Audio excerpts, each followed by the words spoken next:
ધોરણ 9 વિજ્ઞાન વર્ષ 18-19 પ્રકરણ 3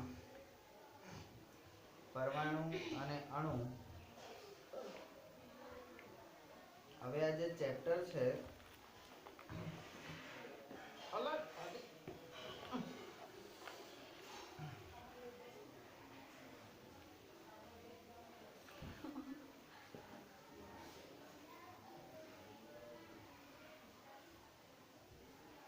આ ચેપ્ટર એની અંદર જે ભાગ છે એ ભાગ આપણે હવે સમજીએ. તો અહીંયા પરમાણુ અને અણુ એવા બે ભાગ છે, બરાબર? પરમાણુ અને અણુ. પછી આયન, પરમાણુ, અણુ અને અણુઓ દ્વારા સંયોજન અને આયન, એટલે આયન એ ત્રીજો ભાગ છે આપણો. અને રાસાયણિક સૂત્રો કેવી રીતે લખવા? રાસાયણિક સૂત્રોમાં સાદા સંયોજનો અને જટિલ સંયોજનો. જટિલ ભાગ્યે જ છે, આપણે સાદા જ ગણવાના છે. અને આણ્વીય દળ એટલે કે મોલની સંકલ્પના, સૂત્ર, એકમ દળ. બસ આટલું જ ભણવાનું છે. એટલે આખા ચેપ્ટરનું તમારે ઘણું બધું ઓછું થઈ ગયું. એનો એક ભાગ આપણે ભણ્યા પરમાણુ. પરમાણુ એટલે કોઈ પણ તત્વનો સૌથી નાનામાં નાનો એકમ. કેવો એકમ કેતન? સૌથી નાનામાં નાનો એકમ, બરાબર? પરમાણુમાં આપણે શું ભણ્યા? પરમાણુમાં શું ભણ્યા? તો કે પરમાણુની અંદર પરમાણુનું કદ, પરમાણુ વિશેની આધુનિક સંજ્ઞાઓ, પરમાણુનું નામકરણ, પરમાણ્વીય દળ અને પરમાણુ કેવી રીતે અસ્તિત્વ ધરાવે છે, બરાબર? આટલી વસ્તુ આપણે પરમાણુની અંદર ભણ્યા. એટલે જ્યારે આપણે ચાર્ટના સ્વરૂપમાં એને કરીએ તો આખા ચેપ્ટરને પરમાણુ, અણુ અને આયન એવા 3 ભાગમાં વહેંચી કાઢવાનું. પરમાણુ, અણુ અને આયન. પરમાણુમાં આટલી વસ્તુ આપણે ભણ્યા, જે અહીંયા આગળથી મુખ્ય મુદ્દા લઈ લેવાના, બરાબર? હવે આપણે ભણીએ છીએ અણુ એટલે શું. તો અણુને અંગ્રેજીમાં કહે છે what is molecule. What is a molecule.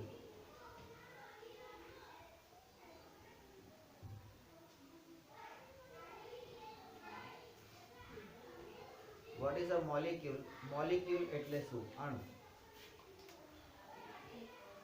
સવારે આપણે કંઈક જુદું બોલ્યા હતા, એવું યાદ છે? સવારે જુદું બોલ્યા હતા. એટમ એટલે પરમાણુ, તો અણુ એટલે શું?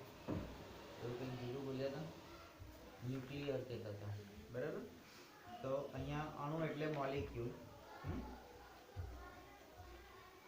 તો સામાન્ય રીતે અણુ જે છે એ 2 અથવા વધારે પરમાણુનો સમૂહ છે.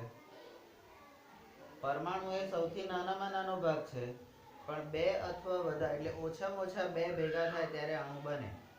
તો 2 અથવા વધારે પરમાણુનો સમૂહ એટલે અણુ. તો એ શું થયું? એની વ્યાખ્યા થઈ. એ એકબીજા સાથે કેવી રીતે બંધાય છે? તો બંધન કેવું હોય છે? તો કે રાસાયણિક બંધથી જોડાય છે, અથવા તો રાસાયણિક બંધથી જોડાય છે, અથવા તો બીજું કેવી રીતે? તો કે આકર્ષણ બળ, પરસ્પર આકર્ષણ બળ દ્વારા મજબૂતાઈથી જકડાઈ રહે છે, બરાબર? અહીંયા એક લોખંડનો ચુંબક આપણે મૂકીએ છીએ અને પછી ખીલી મૂકીએ છીએ તો શું થાય છે?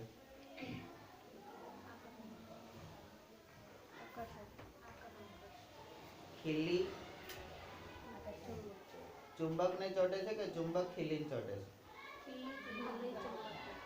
પાક્કું? 100%? કેમ? કારણ કે બળ કોની પાસે છે? ચુંબક પાસે છે. બળ કોની પાસે છે? ચુંબક. ખીલી પાસે બળ નથી. તો અણુને કોઈ તત્વ અથવા સંયોજનના એવા સૂક્ષ્મ કણ તરીકે વ્યાખ્યાયિત કરી શકાય. એટલે અણુ શું છે? તો અણુ પરમાણુ એ કોઈ પણ તત્વનો સૌથી નાનામાં નાનો એકમ છે. તો અણુ શું છે? તો એ તત્વ કે સંયોજન નો આ બંનેમાંનો સૂક્ષ્મ કણ, અતિ સૂક્ષ્મ કણ. હવે જ્યારે સંયોજનની વાત આવે ત્યારે એની અંદર ઓછામાં ઓછા 2 અને વધુમાં વધુ 2 થી વધારે પરમાણુઓ ભેગા થાય ત્યારે જ સંયોજન થાય. એમનેમ સંયોજન થાય નહીં. તો અણુને વ્યાખ્યાયિત કરી શકાય કેવી રીતે? તો સૂક્ષ્મ કણ છે, તત્વ કે સંયોજનનો સૂક્ષ્મ કણ છે. અને આ જે સૂક્ષ્મ કણ જે છે, આ સૂક્ષ્મ કણ એ સ્વતંત્ર રૂપે અસ્તિત્વ ધરાવતો હોય છે. હવે પરમાણુની અંદર તમે હમણાં જોયું કે આ પરમાણુ એ સ્વતંત્ર રીતે અસ્તિત્વ ધરાવી શકતા નથી. અહીંયા ઉપર જ છે. તો આ શું થયું? બેના તફાવત ચાલુ થઈ ગયા. ને હા, ચલો ત્યાર પછી શું છે? તો કે તેમજ સંયોજનના તમામ ગુણધર્મો ધરાવતો હોય છે. હવે એ ધારો કે સોડિયમ અને ક્લોરીન એવા 2 તત્વોનું સંયોજન હોય, 2 પરમાણુનું સંયોજન હોય, તો એ સોડિયમના પણ બધા ગુણો ધરાવતો હોય અને ક્લોરીનના પણ બધા ગુણો ધરાવતો હોય. એટલે સંયોજનના તમામ ગુણધર્મો ધરાવતો હોય. બરાબર?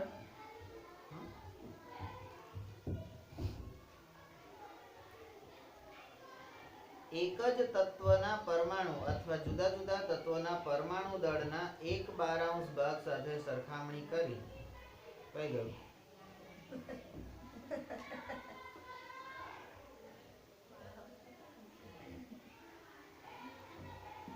એક જ તત્વના પરમાણુઓ અથવા જુદા જુદા તત્વોના પરમાણુઓ પરસ્પર સંયોજાઈને, એટલે અણુ કેવી રીતે બને છે? તો એક જ તત્વના પરમાણુઓ, બરાબર? તો ઓક્સિજનના 2 પરમાણુ O2, અને જુદા જુદા તત્વો તો H2O હાઇડ્રોજન એટલે પાણી, બરાબર? તો એના હાઇડ્રોજન અને ઓક્સિજન બંનેના પરમાણુ પરસ્પર જોડાઈને પાણીનો એક અણુ બને છે. બરાબર? તો હવે આપણે જે ભણવાનું છે અણુની અંદર, તો આપણે તત્વ ભણવાનું છે, સંયોજન ભણવાનું છે અને આયન ભણવાનું છે. એટલે અણુના આપણે 3 પ્રકાર કરીશું: તત્વ, સંયોજન અને આયન એટલે શું? બરાબર? તો તત્વના અણુ, મોલેક્યુલ્સ ઓફ એલિમેન્ટ. એલિમેન્ટ એટલે તત્વ. કોઈ પણ તત્વના અણુઓ એક જ પ્રકારના પરમાણુ દ્વારા બને છે. તત્વ જ્યારે બને છે ત્યારે એક જ પ્રકારના પરમાણુ હોય છે. જેમ કે આર્ગોન, હિલિયમ, આર્ગોન એટલે એર અને હિલિયમ એટલે He વગેરે જેવા અનેક તત્વો ના અણુઓ તે જ તત્વના એક જ પ્રકારના પરમાણુ દ્વારા તૈયાર થાય છે. બરાબર? તો આ એક તત્વના અણુ એક જ પ્રકારના પરમાણુ દ્વારા બને છે, એ તમારો એક ભાગ થયો.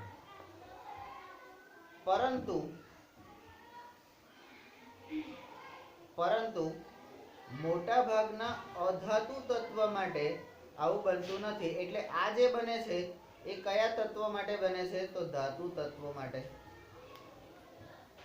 બરાબર? અધાતુ તત્વો માટે એવું બનતું નથી કે એક જ પ્રકારના તત્વોના બનેલા હોય. તો એનું ઉદાહરણ શું છે? તો કે ઓક્સિજનનો એક અણુ એ ઓક્સિજનના 2 પરમાણુઓનો બનેલો છે. તેથી જ તેને દ્વિપરમાણવીય અણુ તરીકે ઓળખાય છે. જો 2 ને બદલે ઓક્સિજનના 3 પરમાણુઓ સંયોજાય તો ઓઝોન મળે. આ પણ ઉદાહરણ જ છે. કોઈ પણ અણુના બંધારણમાં રહેલા, હવે અહીંયા પરમાણવીયતાની વ્યાખ્યા કે કોઈ પણ અણુના બંધારણમાં રહેલા પરમાણુઓની સંખ્યા આવે એટલે એને જનરલ સેન્સમાં n કહીએ, સ્મોલ n, બરાબર. તે અણુઓની પરમાણવીયતા એટલે એટોમિસિટી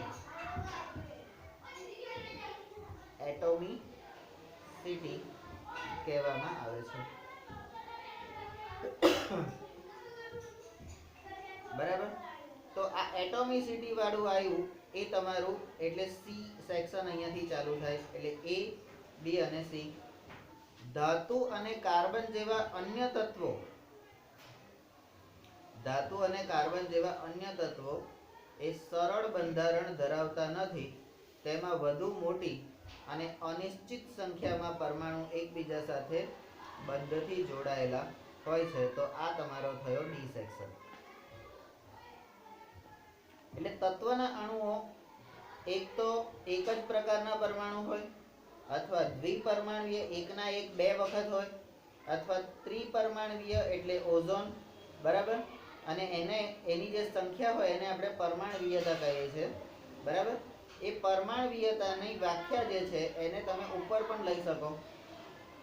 તત્વોના અણુ એમાં પરમાણવીયતાની વ્યાખ્યા એને ઉપર લો, પછી એક પ્રકાર એટલે એક જ પ્રકારના અણુ, દ્વિપ્રકારના અણુ અને ત્રણ પ્રકારના અણુ, બરાબર. અને ચોથું, ધાતુ અને કાર્બન જેવા અન્ય તત્વો સરળ બંધારણ ધરાવતા નથી.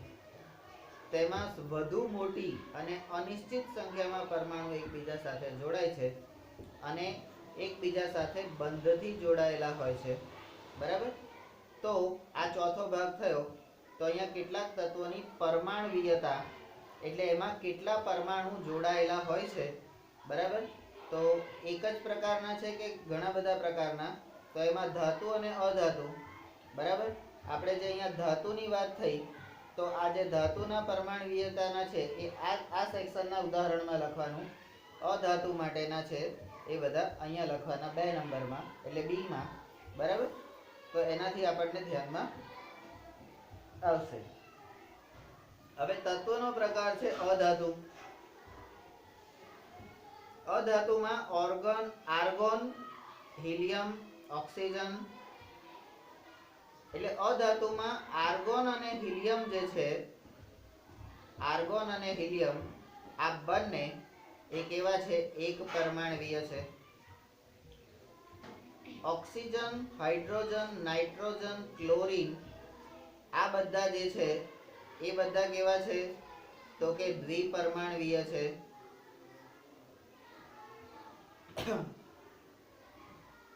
આપણો જે ફોસ્ફરસ છે એ ચતુષ્પરમાણવીય છે. એટલે ફોસ્ફરસ કઈ જગ્યાએ આવશે? ચતુષ્પરમાણવીય એટલે વધુ મોટી, 3 કરતા વધારે મોટી, એટલે ચોથા ગ્રુપમાં આવશે. આ ફોસ્ફરસ એ ડી ગ્રુપમાં આવશે, બરાબર. આ દ્વિપરમાણવીય તો એ બી ગ્રુપમાં આવશે અને આ જે છે એ એ ગ્રુપમાં આવશે, બરાબર. તો એમાં પણ તમે ધાતુ અધાતુ એ રીતે કરી શકો, બરાબર. સલ્ફર જે છે એ પણ બહુપરમાણવીય છે, તો એ પણ ડી ગ્રુપમાં આવશે, બરાબર. હવે ધાતુ પરમાણુની વાત કરીએ તો સોડિયમ એ એક પરમાણવીય અને લોખંડ એ પણ એક પરમાણવીય અને એલ્યુમિનિયમ અને કોપર પણ એક પરમાણવીય છે. તો આ બધા એ સેક્શનના ઉદાહરણમાં આવશે. ક્લિયર? હા. એક પરમાણવીય તો એક જ પ્રકારના, દ્વિપરમાણવીય તો O2, બરાબર. ત્રિપરમાણવીય તો O3, ચતુષ્પરમાણવીય તો ફોસ્ફરસ અને બહુપરમાણવીય તો શંભુ.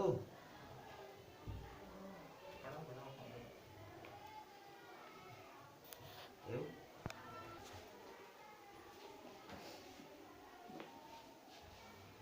તો તત્વની અંદર એક પરમાણુ, દ્વિપરમાણુ, ત્રિપરમાણુ, ચતુષ્પરમાણુ અને બહુપરમાણુ,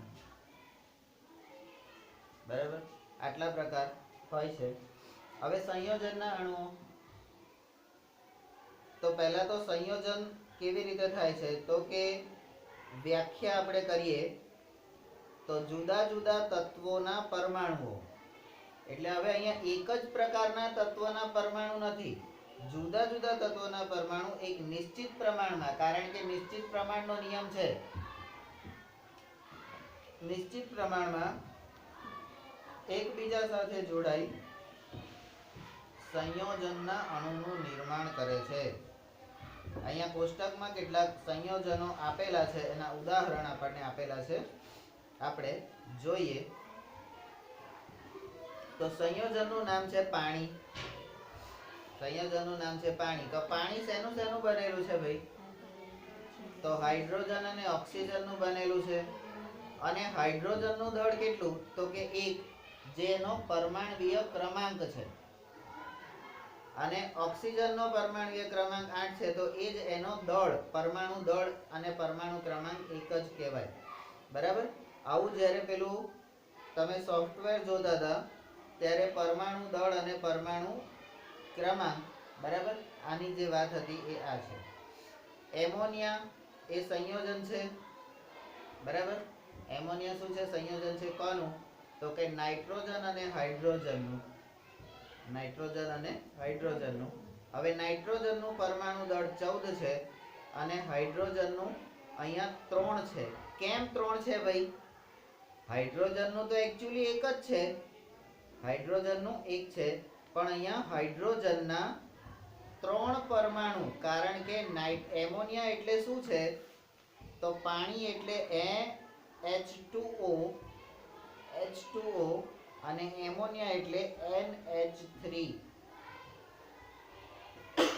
NH3. બરાબર? કાર્બન છે તો કાર્બન એટલે C. બરાબર? તો કાર્બન અને ઓક્સિજન, કાર્બનનો પરમાણુ ક્રમાંક એટલે દળ 3 છે અને ઓક્સિજનનો 8, તો 3 અને 8. બરાબર? એટલે અહીંયા કાર્બન ડાયોક્સાઇડ આખું નામ છે. તો કાર્બન ડાયોક્સાઇડ એટલે CO2. આ CO2, બરાબર, એ એનું સૂત્ર છે, સંજ્ઞા છે. સૂત્ર નહીં, સંજ્ઞા છે. આમ તો બે જોડાયા છે એટલે સૂત્ર જ કહેવાય, પણ આપણે એને સંજ્ઞા કહીશું. બરાબર? તો અહીંયા, બરાબર, તો અહીંયા કાર્બનની નો 3 નંબર છે, તો એના 3, અને O2 જે છે, ઓક્સિજનના 2 છે, તો પણ એનું કેમ 8 જ લીધું. અહીંયા ઓક્સિજન 1 છે તો પણ 8 લીધું, અને અહીંયા 2 છે તો પણ 8 લીધું. કેમ એવું કર્યું? બરાબર? તો એની હવે સમજૂતી આપણે નીચેની સાઈડે લેતા જઈશું. બરાબર? કે ભાઈ અહીંયા હાઇડ્રોજનનો અણુ છે, એનો પરમાણુ ક્રમાંક 1 છે, એટલે એનો આયન પણ +1 છે. એના 2 અણુ ભેગા થાય છે, ઓક્સિજન -2. ઓક્સિજનનો ભાર કેટલો હોય છે? -2. એટલે +2 અને -2 એટલે એ બંનેનું જોડી. એટલે આપણે કહીએ ને કે ભાઈ સરખા સરખા પણ એકબીજાથી વિરુદ્ધના તત્વોનું સંયોજન થતું હોય છે. બરાબર? પણ એનો ભાર સરખો હોવો જોઈએ. ચલો, હવે અહીંયા પ્રવૃત્તિ છે. અણુમાં રહેલા પરમાણુઓના સાપેક્ષ દળ માટે, એટલે સાપેક્ષ દળની વાત અહીંયા કરવાની છે. સાપેક્ષ દળ માટે કોષ્ટક 3.4 તથા તત્વોના પરમાણુ દળ માટે, એટલે સાપેક્ષ દળ એટલે પરમાણુનું સાપેક્ષ દળ અને તત્વોના પરમાણુનું, અણુમાં રહેલા અને તત્વમાં રહેલા પરમાણુનું દળ. બરાબર? એના માટે જુઓ કોષ્ટક 3.4 માં આપેલ સંયોજનોમાં રહેલા તત્વોના પરમાણુની સંખ્યાનો ગુણોત્તર શોધો. તો પાણીના અણુની હવે અહીંયા ઉદાહરણ આપે છે. પાણીના અણુમાં એટલે H2O ની સમજ આપે છે. પરમાણુની સંખ્યાનું પ્રમાણ નીચે મુજબ છે. તો તત્વ છે હાઇડ્રોજન અને ઓક્સિજન, 2 તત્વો છે. દળથી ગુણોત્તર તો 1 અને 8 છે, જે આપણને આપેલું છે. પરમાણવીય દળ હાઇડ્રોજનનું 1 યુનિટ અને ઓક્સિજનનું 2 એટલે 16 છે. દળ 16 છે. પરમાણવીય દળનો ગુણોત્તર એટલે દળનો ગુણોત્તર ભાગ્યા પરમાણવીય દળ એટલે 1/1 એટલે 1 અને 8/16 એટલે 1/2. બરાબર. તો સરળતમ ગુણોત્તર એટલે આના 2 અણુ છે. હાઇડ્રોજનના કેટલા છે? 2. તો 2 × 1 એટલે 2 અને આનો અડધો અણુ ઓક્સિજનનો છે. પૂરેપૂરો નથી એટલે ઓક્સિજનનો એક જ અણુ છે. તો 2 અને 1 એટલે H2O. આમ પાણી માટે પરમાણુની સંખ્યાનો ગુણોત્તર H/O બરાબર H2/1 2/1 થશે. બરાબર. તો અહીંયા તમે એમોનિયાની વાત કરીએ તો આ જ રીતે એમોનિયા એટલે N અને અહીંયા H. બરાબર. અહીંયા 14 અને અહીંયા 3. બરાબર. અહીંયા 14 અને હાઇડ્રોજન છે તો હાઇડ્રોજનનો એક જ થશે. બરાબર. તો અહીંયા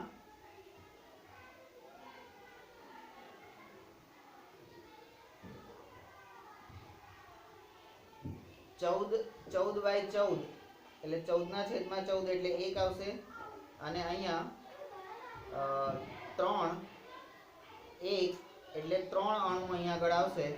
બરાબર. 3/1 એવી રીતે આવશે. તો અહીંયા આનો 1 અને આના 3 અણુ એ રીતે તમારો જવાબ આવશે. બરાબર. કરું કે ચાલશે? ચાલશે. હવે આયન એટલે શું?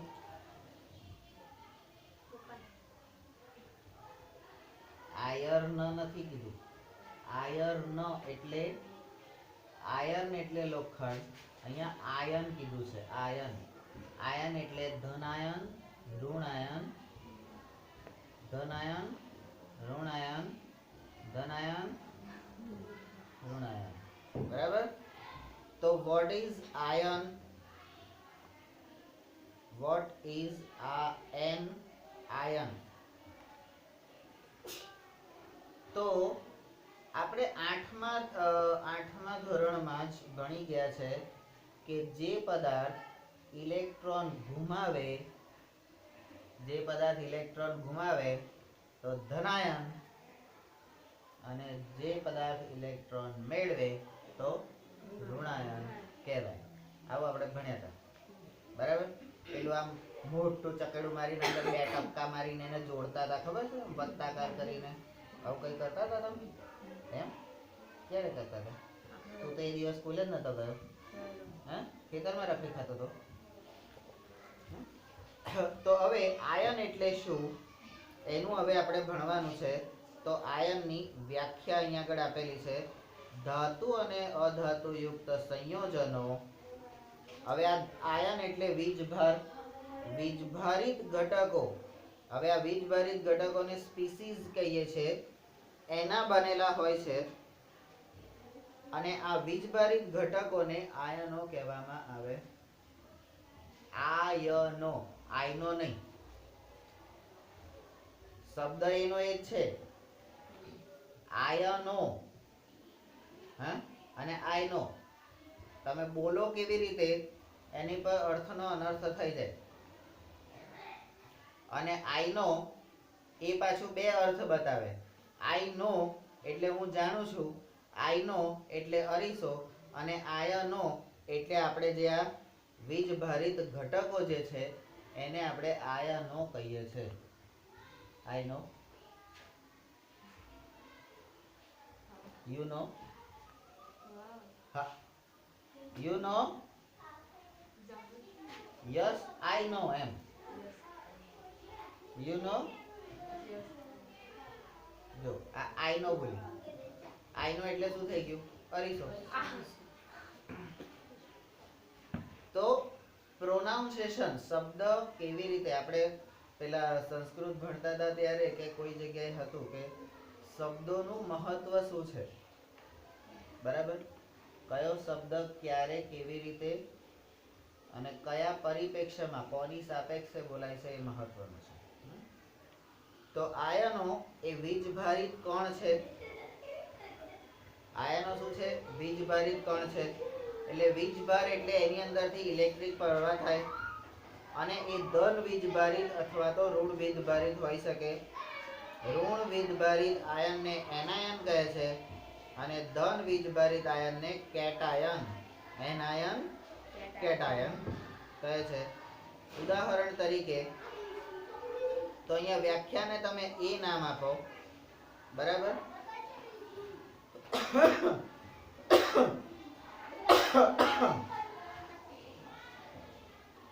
આ બી નંબરમાં એના ગુણધર્મો આપો, બરાબર.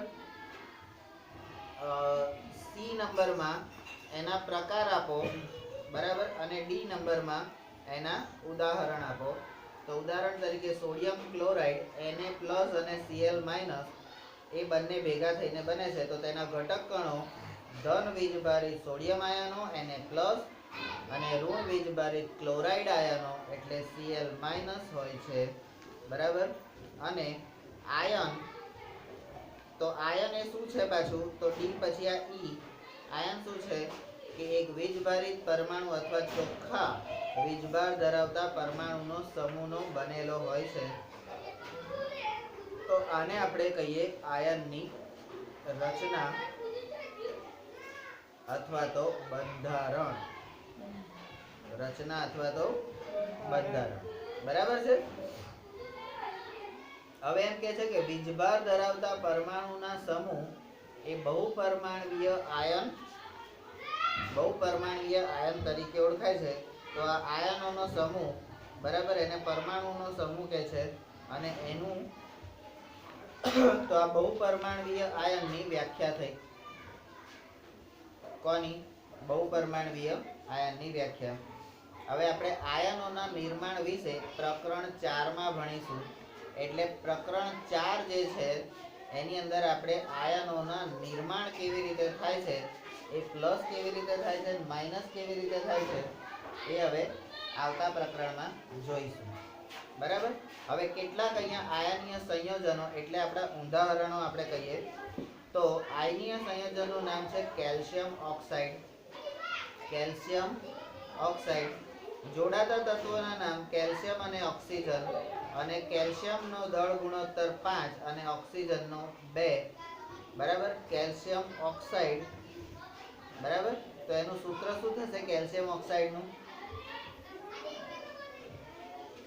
હા, કેલ્શિયમ ઓક્સાઇડનું સૂત્ર શું થશે?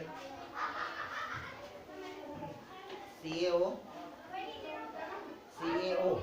બરાબર. મેગ્નેશિયમ સલ્ફાઇડ તો મેગ્નેશિયમ MgS અને સોડિયમ ક્લોરાઇડ તો NaCl, બરાબર. હવે આ તમારી બુકમાં ક્યાંય આપેલું નથી પણ મને ખબર છે એટલે મેં લખ્યું. બાકી આ બધું તમારે આવશે કયા તો ચોથા ચેપ્ટરમાં ભણવાનું આવશે. કેલ્શિયમ ઓક્સાઇડમાં બે જોડાતા તત્વો કયા છે? કેલ્શિયમ અને ઓક્સિજન. એનો દળથી ગુણોત્તર છે 5:2.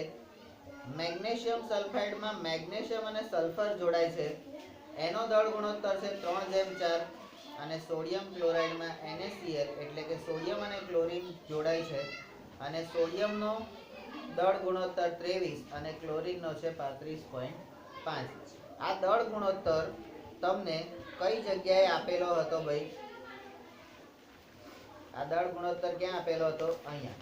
એટલે કદાચ આપણે ચેક કરવું હોય, હા, તો હવે તમે જુઓ અહીંયા આગળ